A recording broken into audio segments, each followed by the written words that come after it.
Welcome back to another episode of the Joe Show. I know I'm a day late, but I had things going on yesterday.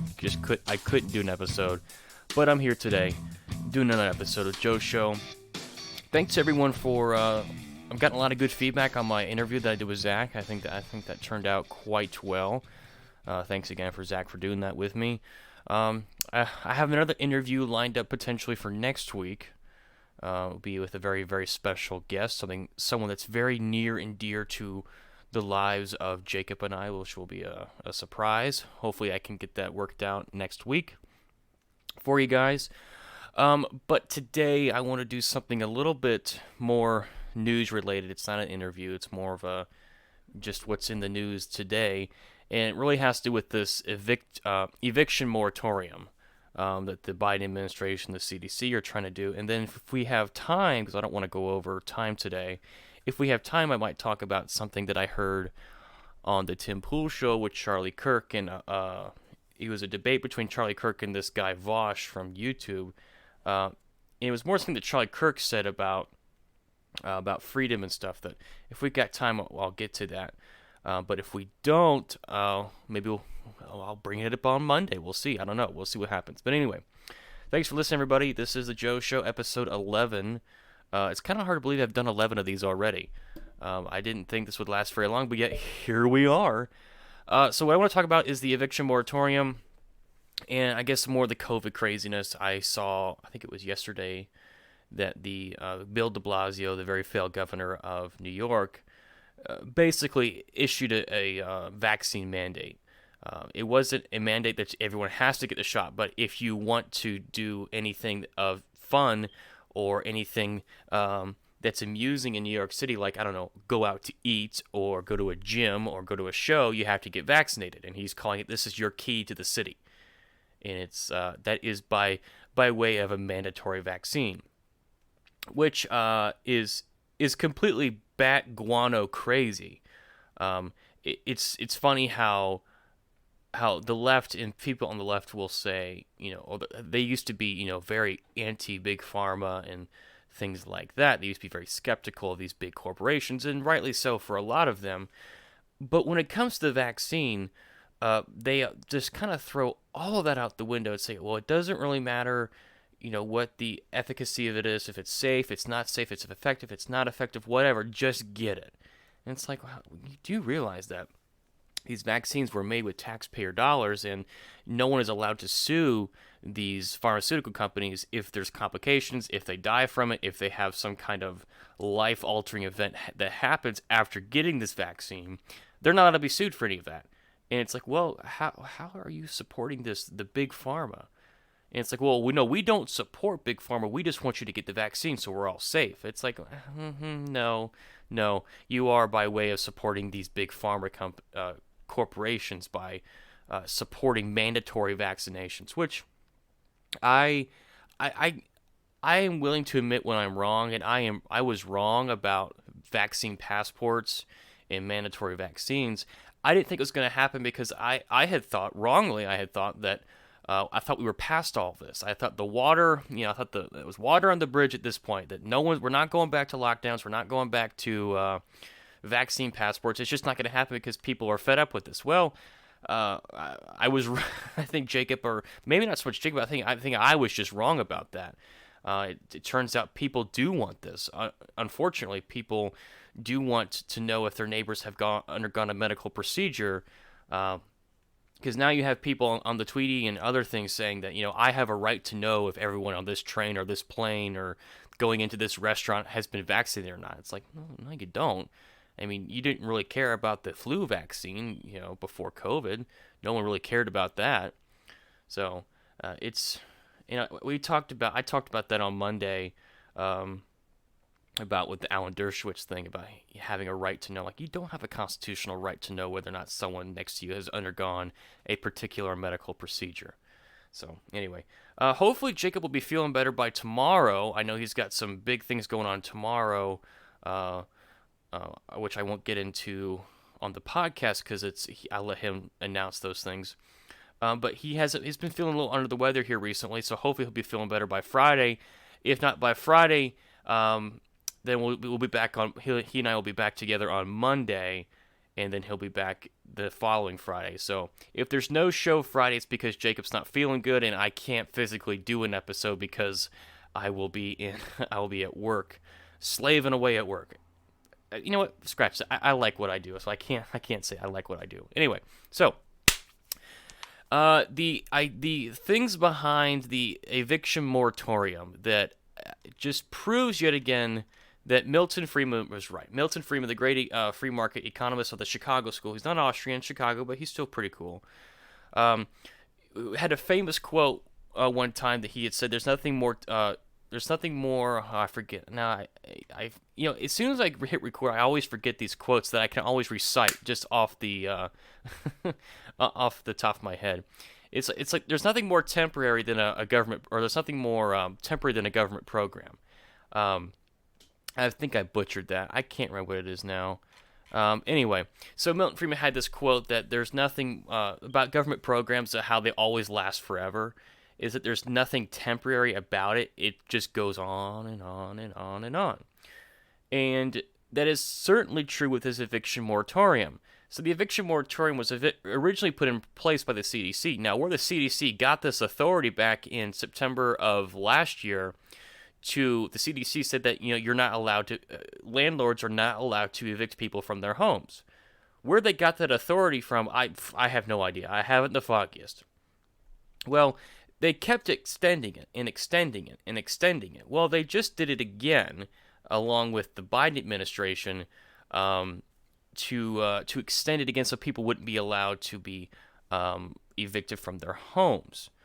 From the article that I'm reading from fee.org, which I will again link to so everyone can go read this for themselves.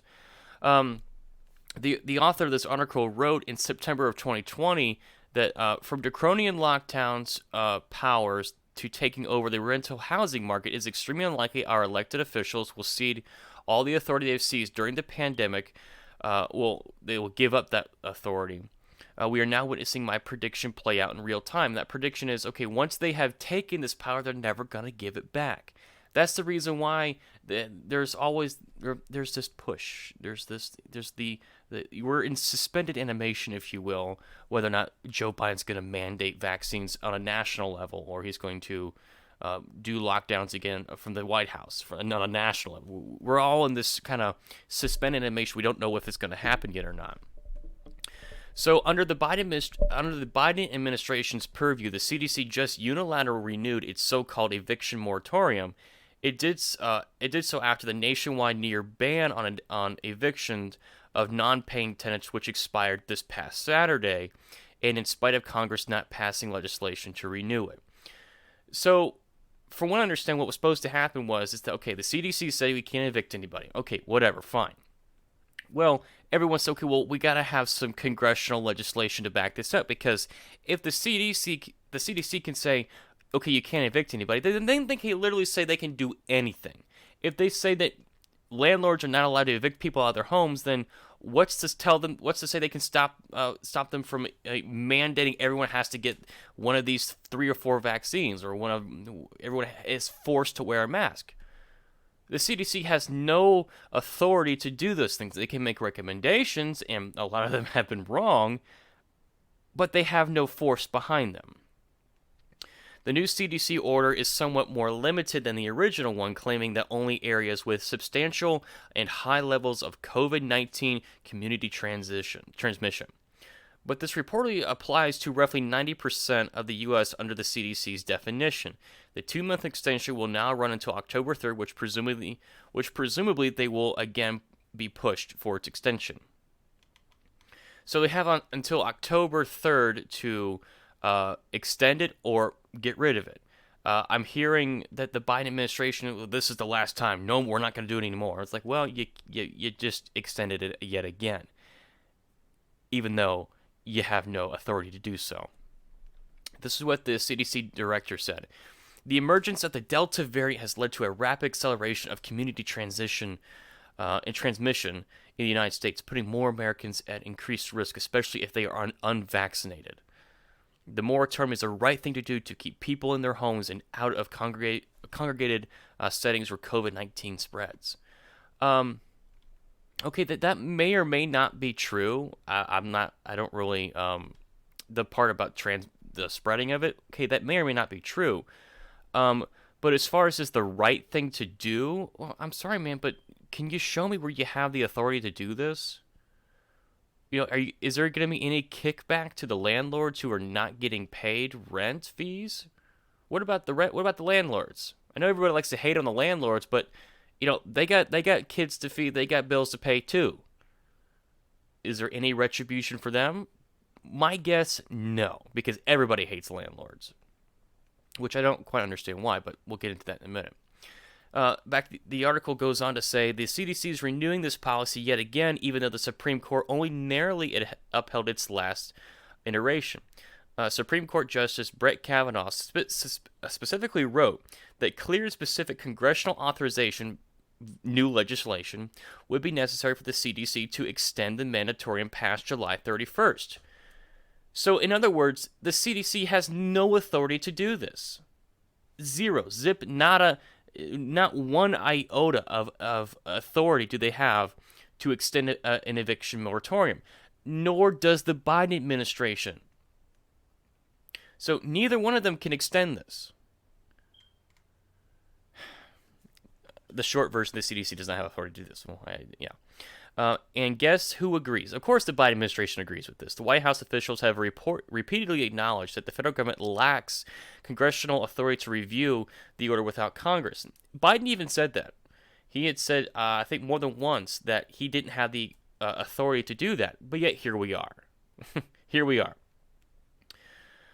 He links to a Twitter post, and this is from, when you look at the article, you can see the guy's name. The guy he's talking about at the White House press briefing says the CDC looked into but was unable to find legal authority for a possible more targeted moratorium directed at communities with high transmission rates. Sperling asked about contention from Dems CDC should go ahead with the moratorium extension. Quote, on this particular issue, the president has not only kicked the tires, he has double, triple, quadruple checked. It has been made clear, Sperling says, legal authority isn't there. So there's been more and more. It's been proven that he doesn't have the authority to do this. No one has the authority to do this. But this renewal is more than just an example of flagrant lawlessness and unconstitutional government overreach. It is more illustration of the principle described by Milton Friedman when he said nothing is so permanent as a temporary government program. Of course, that's the quote that I was trying to use earlier, but for some reason I can't remember quotes when I hit record. It's a whole thing. It's a whole thing. Nothing is more permanent than a temporary government program. Well, I wonder, Milton, if you had ever thought about your negative income tax. But anyway, never mind. That's a side point. Of course, Milton Friedman is exactly right. There's nothing more permanent than a temporary government program. I mean, let's just think about all of the law or all the programs about the war on drugs or the war on terrorism or all these things, right? The war on whatever. Ideally, these things have an endpoint at some point. They're not supposed to go on forever, ideally, but as we have found out, even as the wars in the Middle East supposedly wind down, the war on terrorism is being turned inward to so-called militia groups and white supremacists and whatnot. They're using the Patriot Act that was originally designed to go after terrorists in the international world or on the international stage is now being turned inward, right? You see how that happens. You see how there's all these programs the government does to fight, all these three-letter organizations the government sets up to fight whatever. They say it's only temporary, but yet here we are, 20, 30 years later, and we're still doing these things. And this kind of gets to the larger point of, okay, well, if people aren't paying rent, well, at some point, someone's going to have to pay these bills because you can't do this forever. You can't rack up credit card debt forever. At some point, the credit card company is going to want you to pay the interest, if not the principal, on your debt that you have racked up. Same thing goes for the landlords.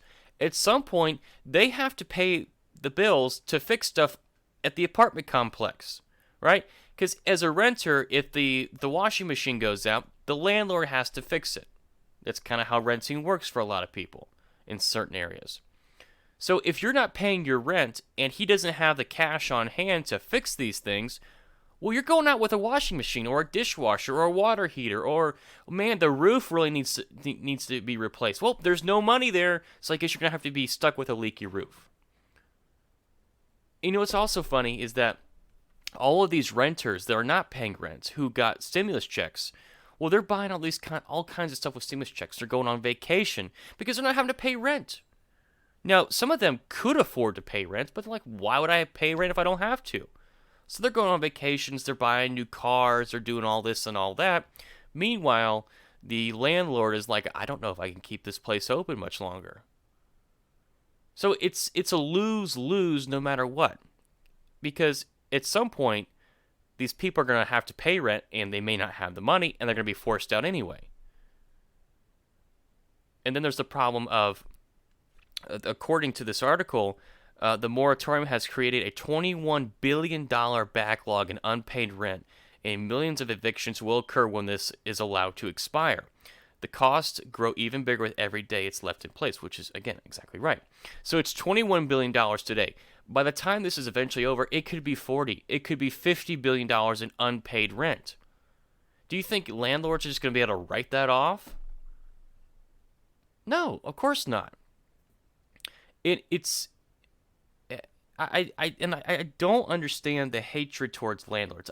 Sure, some landlords I'm sure are jerks. They're awful people. I'm sure that's true for some of them. But some landlords are working class people who don't make as much money as some people think they do. Right? Some of them might be a little mean because they're responsible for this entire complex. If this whole thing goes under, not only do they lose their home, but they lose their job.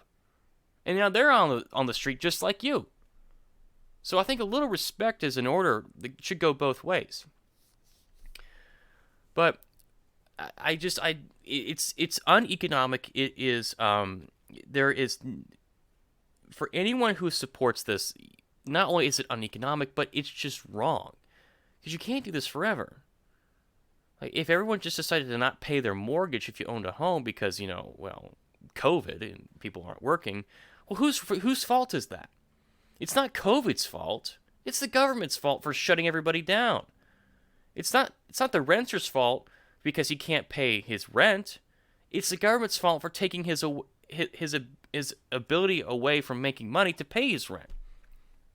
Right? I know I've said this a million times, but COVID didn't shut down America. COVID didn't shut down the economy. COVID didn't allow people to go to work. It was the government that was the one who told people not to go to work, to stay home, who told people that they were unessential, even though every job that puts food on the table is essential.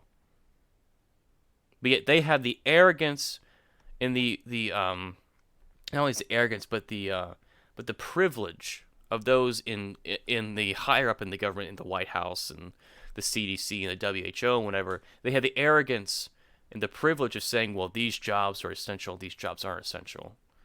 It's like, I'm sorry, but any job that pays a bill is essential because those bills pay for other people's lives. It's true. It's 100% true. Now, thankfully, I did see this right before I started recording, that there is a realtor group that's suing the Biden administration over this eviction moratorium. It's called the Alabama Association of Realtors. On Thursday filed a lawsuit in federal court in Washington, D.C., challenging the latest eviction moratorium, citing the Biden administration action, quote, nakedly political and unlawful action. They say that the CDC caved to political pressure to extend the moratorium without providing any legal basis. The emergency notion says, in substance and effect, the CDC's latest action is an extension of the same unlawful ban on evictions that has been in effect since September of 2020. And of course, they cite Justice Kavanaugh's ruling or his opinion on the matter about how they had to get some more congressional legislation passed. And this is another point: is that if you don't pay your rent, you don't own the place you are living in because you are renting it. So if you are choosing not to pay the rent, you are in effect stealing. So you're a thief. So if you're a thief, then you should be thrown out because you're not, you're not upholding your end of the contract. The contract is you pay the landlord to rent this house, room, apartment, whatever, and you agree to pay X amount of dollars each month. That's the contract. Well, if you're saying, well, I don't want to, well, he has every right and the obligation to throw you out because you're stealing. And you can't look at that any other way. I know that sounds harsh. I know that might sound mean. But if we get to a point where no one's paying rent, well, then no one's going to have a place to live at some point. This isn't that hard. I mean, this really isn't that hard to conceive of. It's not a hard concept. This is kind of just like, it's not really economics, if you will. It's just basic logic. As Spock would say, logic would pertain. I can't do a Spock voice, but I think you understand where I'm going with that. So what's the alternative? Well, the alternative is that you end the eviction moratorium today, and yes, millions of people would be homeless. But they're going to be homeless regardless. Because if they can't afford to pay rent now, how are they going to be able to afford to pay rent in 2 months from now? If they're not making enough money to pay rent now, well, who's to say they will in 2 months? Well, no one is. Or maybe I am. But, so either you rip off the Band-Aid and deal with the problem now, or you keep putting it off, and now more and more Americans, more and more renters are going to be in the balance, or are going to be teetering on the edge of destruction of not having a home. Now, is this a catastrophe? Yes, this is a 100% catastrophe. This is 100% avoidable from the get-go. If you hadn't decided to lock down the economy, to lock everybody in their homes, if people were allowed to work, if we didn't have this so-called not essential and non-essential workers, this would have never been a problem in the first place. This is a 100% lays at the feet of the CDC, the Trump administration, and the Biden administration. This is 100% their fault. So if anyone should get stimulus checks or anything like that, it should be to these landlords because they didn't ask for this. No one asked for this. And I can guarantee you there will be no retribution for them. Just like all the folks that lost their business, if they had a small restaurant or a hair salon or whatever, and they had to close last year, there's no retribution for that. It's like, oh, well, you're just collateral damage. Sorry. Nothing I can do for you. That's evil. That should not be happening. We should not allow that to happen again. And then shifting gears a little bit, I saw this piece from the judge, Angie Napolitano, on the internets. It's called Freedom in the Coming Time of Madness. And I think I'm going to read the whole piece. It's not very long, but I think it's a good little piece about kind of where I think we're going and how we really, now is the time to decide if we're going to let this happen again. So he says, sadly, we are approaching a time in America during which our elected public officials will assault the liberties we have hired them to protect. Whatever the cause, the government will soon blame its failures to contain a virus on a small portion of the population and then impose restriction on the inalienable rights of all of us. We cannot permit this to happen again. During the Civil War, when President Abraham Lincoln thought it expedient to silence those in northern states who challenges his wartime decisions by incarcerating them in military prisons, he was rebuked afterward by a unanimous Supreme Court. The essence of the rebuke was not only a matter of the state difficulties, whether war or persilience. The Constitution protects our natural rights, and its provisions are to be upheld when they pinch, as well as when they comfort, in good times and in bad. Whether COVID-19 is coming back or not, our central planners have panicked. We do not have a free market in the United States in delivery of health care. Rather, we have thousands of pages of statutes, regulations, and controls at the federal, state, and local levels. Those controls were revealed as manifestly deficient in the last time around. The feds were so protective of their control of health care, an area of governance that the Supreme Court has ruled is nowhere delegated to them in the Constitution, but for their power to tax those who defy them is non-existent. That they insist that only the Center for Disease Control and Prevention in Atlanta could be trusted to test the virus. It took 2 weeks of begging by governors and mayors and healthcare professionals for the feds to relent. Of course, once they acknowledged that the labs throughout the country were as complacent as theirs, they realized that their incompetence had derived all physicians as well as most private sector and state government-owned labs of test kits themselves. We all know how central economy's plan diminishes freedom, produces the scarcity, and adds to the cost of products. We now know that central micromanagement of healthcare kills people. But these mayors and governors were not to be outdone by the feds and their totalitarian impulses. Many of them issued decrees that are so profoundly unconstitutional as Lincoln's efforts to silence dissent. They ordered the closing of most businesses and nearly all retail establishments. They acted as if they, and not we, owned our faces. They shuttered religious institutions. It took a year for the courts to interfere partially with this madness. The fulfillment of these totalitarian impulses has put millions out of work, closed and destroyed thousands of businesses, and impaired the fundamental rights of tens of millions, all in violation of numerous sections of the Constitution that totalitarians swore to uphold. And they are now threatening to do this again. The Contracts Clause of the Constitution prohibits the states from interfering with lawful contracts, such as leases and employment agreements. The Due Process Clause of the 14th Amendment prohibits the states from interfering with life, liberty, or property without a trial at which the states must prove fault. The Takings Clause of the 5th Amendment requires just compensation for when the state meaningfully interferes with an owner's chosen lawful use of his property. I'm going to stop right there. Of course, the 5th Amendment says it's talking about eminent domain. So if the government decides to take a piece of property, they have to reimburse you for the value of that property. Well, the same argument can be used for those businesses that were shut down.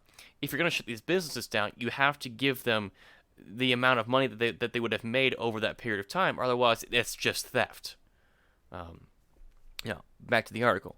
Taken together, these clauses reveal significant protections of private property in the Constitution. Add to this that the threat of punishment that accompanied these decrees and the fact that they were executive decrees, not legislation. And one can see the paramount rejection of basic democratic and constitutional principles in the minds and words and deeds of those who perpetrated them. And to all of this the protection of the First Amendment of the rights to worship and associate, and elsewhere the judicial recognition to right to travel, and it is clear that the nanny state rules who were profoundly unconstitutional, indisputably unlawful, and utterly unworthy of respect or compliance. Why is this happening again? Throughout history, free people have been willing to accept the devil's bargain of trading liberty for safety when they are fearful. We spinelessly accept the shallow and hollow offers of the government that somehow less liberty equals more safety. It doesn't. This is the government's dream. Dominance without resistance. This happened here with the Alien Sedition Act of the 1790s, when the Federalists feared a second revolution and punished speech critical of them. During the Civil War, when Lincoln feared dissent and Congress feared defeat, they locked up innocents during World War I when President Woodrow Wilson punished that speech he hated and feared. During the Great Depression, when FDR feared economic calamity and seized property without compensation. And after 9/11, fearing another attack, Congress secretly crafted the Patriot Act's circumvention of the Fourth Amendment and authorized the creation of a total surveillance state. Of course, just a year ago, we free people were in so-called lockdown, a word used to describe confining prisoners to their cells. This sordid history came about when the public was fearful of the unknown and trustful of the government's bargain. But the liberty that was sacrificed for the safety that was promised is being taken away again. Liberty is natural and personal. It is us, and you can sacrifice yours, but you cannot sacrifice mine. Thus, personal liberty and the Declaration of Independence calls for our rights inalienable. And the Ninth Amendment reflects freedom's nature as limitless, is isolated from totalitarian, even from a marginalitarian interference. Today, we fear of contagion again gives government cover for its assaults on freedom and poses a question that the government does not want to answer. If liberty can be taken away in times of crisis, is it really liberty? Or is it just a license via a temporary government permission slip subject to the whims of politicians in power? We cannot permit this to happen again. Of course, the judge is 100% right on all of this. Is that, the conservatives, like the Constitution Thumpers, as I like to call them, they talk a great game about the First Amendment and the Constitution, how it's supposed to limit the government, but yet the question I always ask is, okay, does the Constitution authorize the current government we have, or has it been helpless to avoid it or prevent it? Well, the answer is very clear. It's both. Because politicians on both sides will find any and every little piece in the Constitution that they will use to justify their position. And those of us will say, well, even though the Constitution says this, that they can't do X, Y, and Z, they still did it. See, the Constitution did nothing. And it kind of gets to the question that the conversation I heard on the Tim Pool show about how Vosh calls himself a not progressive libertarian, a socialist libertarian or a left libertarian, which doesn't exist in nature. It's kind of a made-up term. Left libertarian it's an oxymoron, and I don't have time to get into that today. But Charlie Kirk asked Vosh about what he wants in society, and Vosh said, "I just want freedom for the individual. I don't trust power sources. I just want people to be free to do whatever they want." And of course, Charlie comes back with the traditional conservative retort, and he's like, "Well, that sounds like degeneracy to me. Like, you want people to be able to sell drugs, use drugs, prostitution, things like that.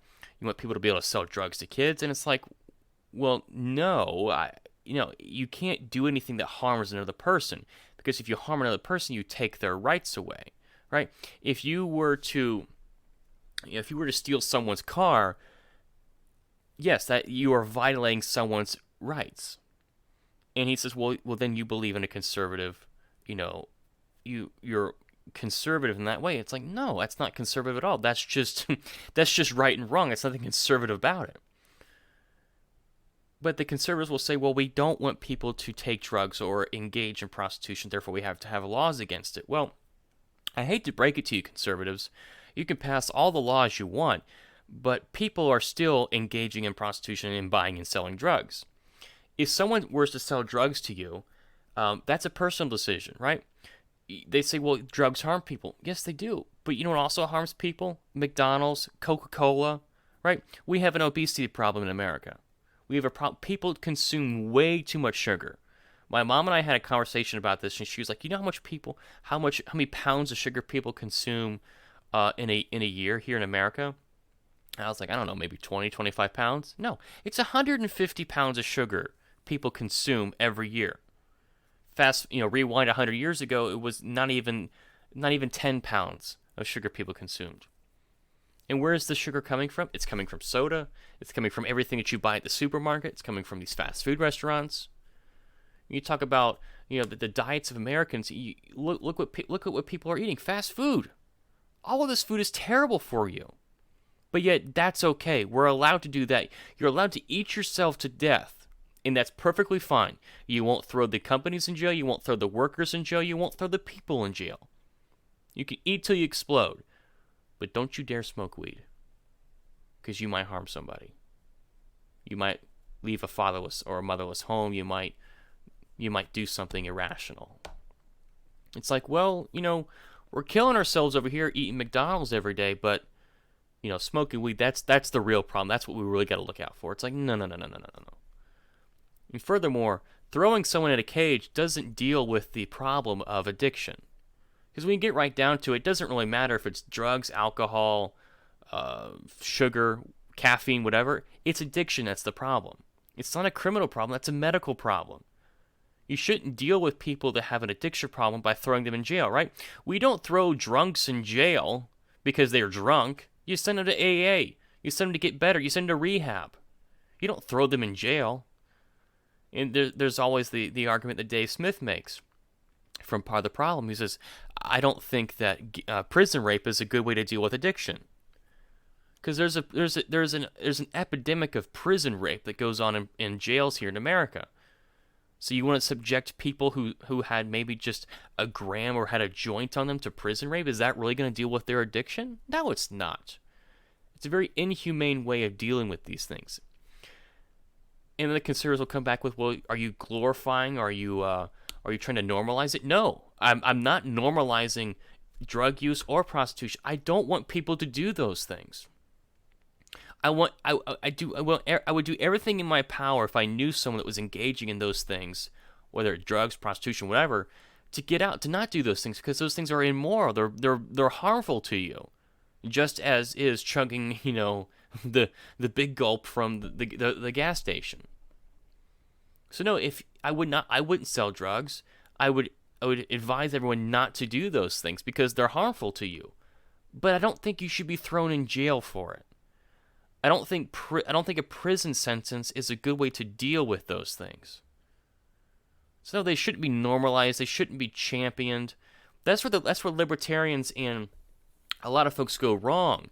Is that they'll say, well, no, it shouldn't be illegal, therefore we have to champion it. No, you don't have to champion it.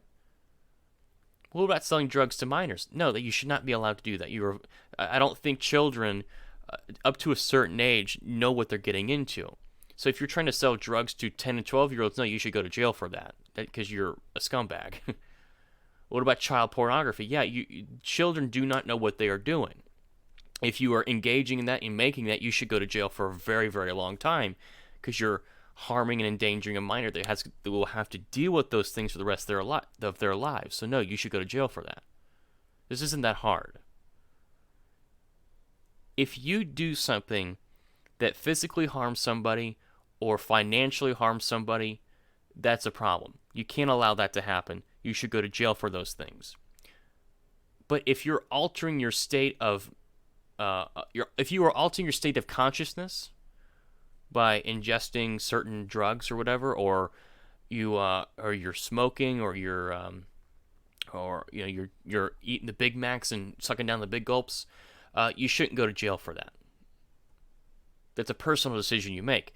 That's the thing about freedom that conservatives love to talk about, is that personal responsibility. Well, personal responsibility is a double-edged sword. Yes, you can choose to do the things that are good for you and that leads to a more fulfilling life. But you can also choose to do things that lead to a very unfulfilling life or down a path of destruction. But you have to allow people to make those decisions. Because the moment you step in and say you're not allowed to make that decision for yourself, you open yourself up to all kinds of trouble. You open yourself up to where, who's going to be the one to enforce these things? It's going to be the government. And you think they're going to stop there? No, they're not going to stop there. It's always the government always has a war on cancer, war on drugs, war on whatever. And those things are always more harmful. They never have the intended outcomes that they originally sought after. So, and then he said something else about how, we should raise kids and people to be, they're talking about, respecting the country and being, grateful for where you live. And I'm all for that. That's fine. But Charlie was coming from the point of view of, you have to respect the nation. We have to be united as a nation. And I'm like, no, we don't. No, you don't. I don't think people should be, we should be thinking as a collective, as a nation. That's stupid.